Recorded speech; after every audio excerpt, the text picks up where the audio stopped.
Episode 5 of Skeleton Crew once again shows that this is peak Star Wars that just keeps getting better. Let's talk about it.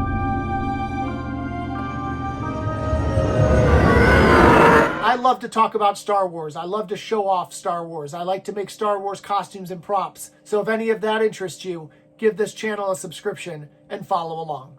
Once again, we open at Atton and we see a workspace that looks very reminiscent of the workspaces we saw back in Andor. Wendell meets Numa, and they talk about having to steal a code to get through the barrier.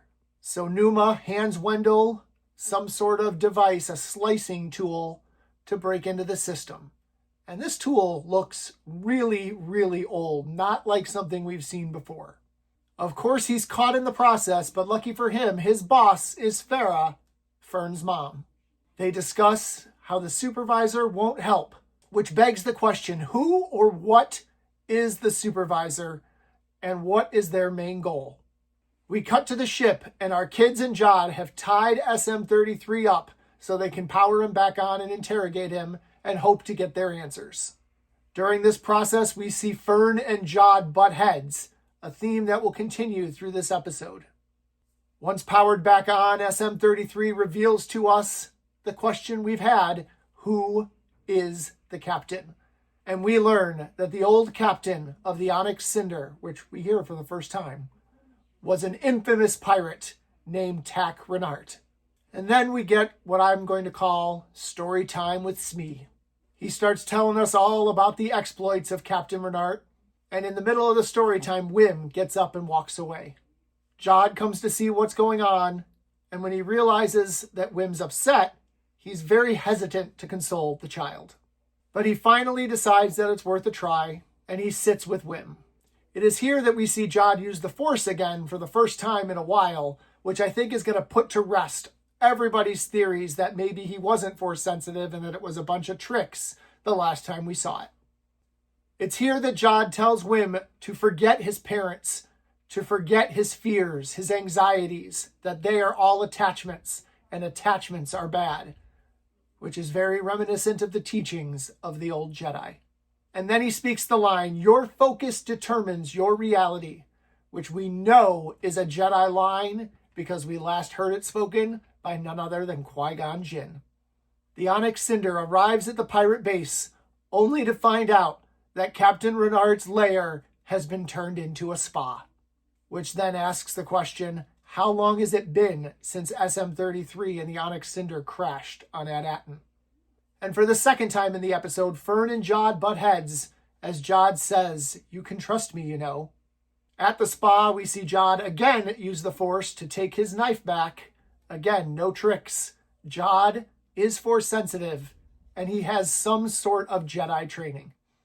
And then just looking around the spa, there are so many aliens, which I know has been a critique of a lot of the Star Wars projects up till now.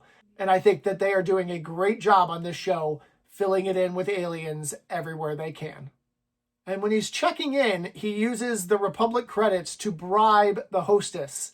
And it leads me to wonder why, if he's Force sensitive with some Jedi training, did he not just try to use a mind trick on the hostess to get what he wants? Very curious. It is here he runs into a bounty hunter, and we learn that he has yet another name in the galaxy, Dash Senton. But this is no ordinary bounty hunter, because for the second time in Star Wars, we have a bounty hunter played by a Disney princess. That's right, everybody. This bounty hunter is the voice of Merida from Disney's Brave. And as she leaves, she looks at the kids and tells them, "Don't trust this Slamo." So another mention of the trust of Jod and a little nod to Anakin from The Phantom Menace. We get another wizard out of Wim, which I can't hear them saying that word enough. And we see as the kids are goofing around, Jod is losing control. He knows they're getting close, but he knows that it's going to be harder as the pirates are coming, and he cannot keep it together and pretty much screams at the kids that we've got to get focused. As they're preparing their investigation to find Renard's lair, we see a hut, which was awesome to see. And then Jod is discovered as a liar shockingly, and KB comes to the rescue using her mind to clear the way to escape the guards. Down in the mud pits, we find another new alien, this one huge and menacing, scaring our kids. They send 33 to find Jod to help them, and we get what I think is our third shot of somebody coming out of the fog. They really like that effect here in this show.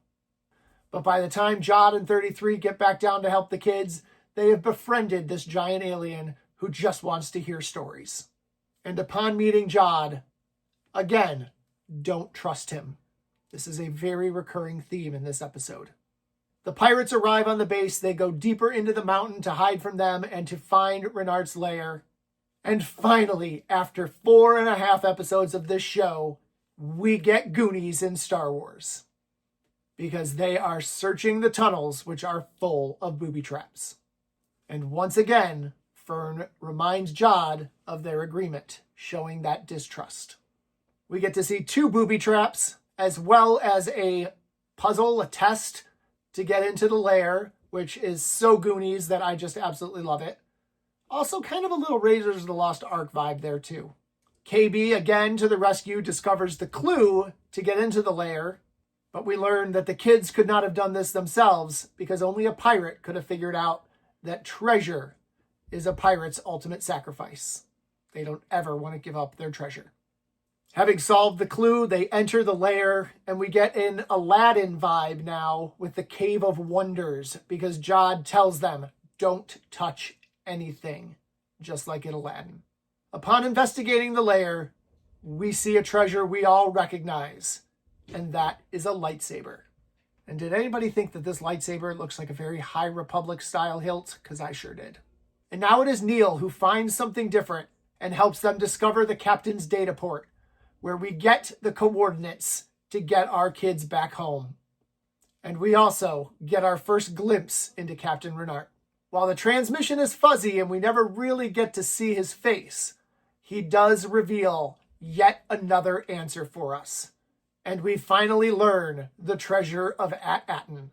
It is an Old Republic mint, where someone could print all the Old Republic credits they ever desire. Planet of eternal treasure, indeed. And finally, we get what we've been building towards this entire episode, if not this entire season. Jod challenges Captain Fern for control of the Onyx Cinder. Curse your sudden but inevitable betrayal! At first, Fern tries to fight, but Jod uses the Force to stop her. And then we get a line in a sequence that really hit me deep and really kind of chilled me to the bone, where we hear Fern cry out to Jod, "You can't fight us. We're just kids. It's not fair." Reminding us that while they're on this grand adventure, these are just kids trying to find their way home. And they are terrified. As Jod has his blade to Fern's throat, here comes Wim trying to save the day with a lightsaber. And this might be the best lightsaber reveal we've ever had in Star Wars from someone who's never held a lightsaber, because he turns it on and it's upside down. It hits the floor and bounces away. Very funny, but very real for someone who would never know how to hold a lightsaber. Finally, Fern yields. Jod orders 33 to take them captive for mutiny. Wim decides to save them by triggering a booby trap, dropping them into the floor of the lair, escaping for now. And the final shot is Jod calling that lightsaber to his hand, igniting it as we cut to black.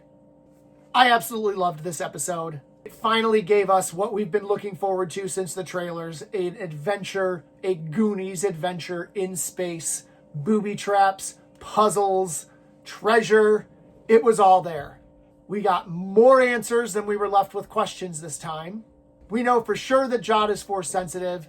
It's leaning heavily towards him having been trained by Jedi. We learned who the captain was. We learned the treasure of Atton. All that's left now is for our kids to get home and for Jod to try to find the mint. As for what happens from there, I have no idea. But if these 5 episodes leading up to now have told us anything, the last 3 are going to be an amazing ride. And I can't wait to watch them. And if you've made it this far, I want to remind you that when I hit 10,000 subscribers on this channel, I'm going to give one of them this Ghost Microfleet ship. So if you're not subscribed, hit that button now, because we're going to get to 10K and someone's getting this awesome prize. As always, I want to know what you thought of the episode, so let me know in the comments. Let's have a conversation about it. And guys, we've got 3 more episodes to go, and I can't wait to see how it all ends.